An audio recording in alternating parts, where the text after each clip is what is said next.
Welcome to video number 2 for Chapter 29, Wilsonian Progressivism, at Home and Abroad. Woodrow Wilson was a sympathizer with the South, a fine orator, a sincere and morally appealing politician, and a very intelligent man. He was also a cold personality-wise, austere, intolerant of stupidity, and very idealistic. When convinced that he was right, Wilson would break before he would bend. This was very different from Teddy Roosevelt. Wilson stepped into the presidency already knowing that he was going to tackle the triple wall of privilege, which was the tariff, the banks, and the trusts. To tackle the tariff, Wilson successfully helped in the passing of the Underwood Tariff of 1913, which substantially reduced import fees and enacted a graduated income tax under the approval of the recent 16th Amendment. The nation's financial structure, as created under the Civil War National Banking Act, had proved to be ineffective, as shown by the Panic of 1907. So Wilson had Congress authorize an investigation to fix this. The investigation, headed by Senator Aldrich, in effect, recommended a third Bank of the United States. Democrats heeded the findings of a House committee found by Congressman Arsene Peugeot, which traced the tentacles of the money monster into the hidden vaults of American banking and business. Louis Brandeis's Other People's Money and How the Bankers Use It also showed the problems of American finances of the time. In June of 1913, Woodrow Wilson appeared before a special joint session of Congress and pleaded for sweeping reform of the banking system. The result was the 1913 Federal Reserve Act, which created the new Federal Reserve Board.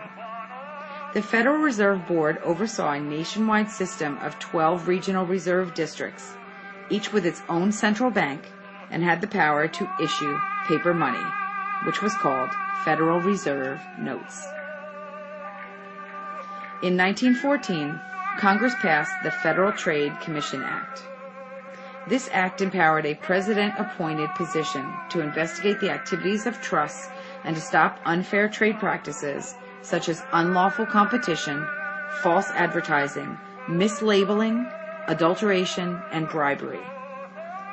The 1914 Clayton Antitrust Act lengthened the Sherman Antitrust Act's list of practices that were objectionable. The Clayton Antitrust Act exempted labor unions from being called trusts as they had been called by the Supreme Court under the Sherman Act, and legalized strikes and peaceful picketing by labor union members.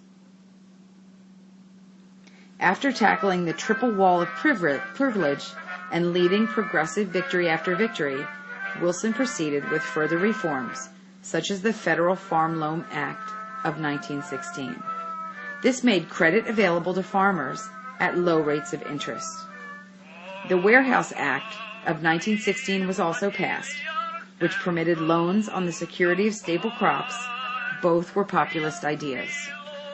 The La Follette-Siemens Act of 1915 required good treatment of America's sailors, but it sent merchant freight rates soaring as a result of the cost to maintain sailor health. The Working Men's Compensation Act of 1916 was granted assistance of federal civil service employees during periods of instability, but was invalidated by the Supreme Court. The 1916 Adamson Act established an 8-hour workday with overtime pay. Wilson nominated Louis Brandeis to the Supreme Court, making him the first Jewish man ever in that position, but he stopped short of helping African Americans in their civil rights fight.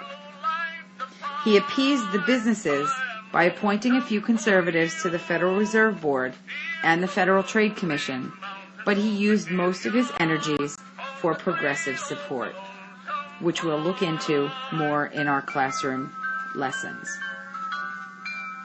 This is the works cited page. All images in this presentation are taken from the public domain.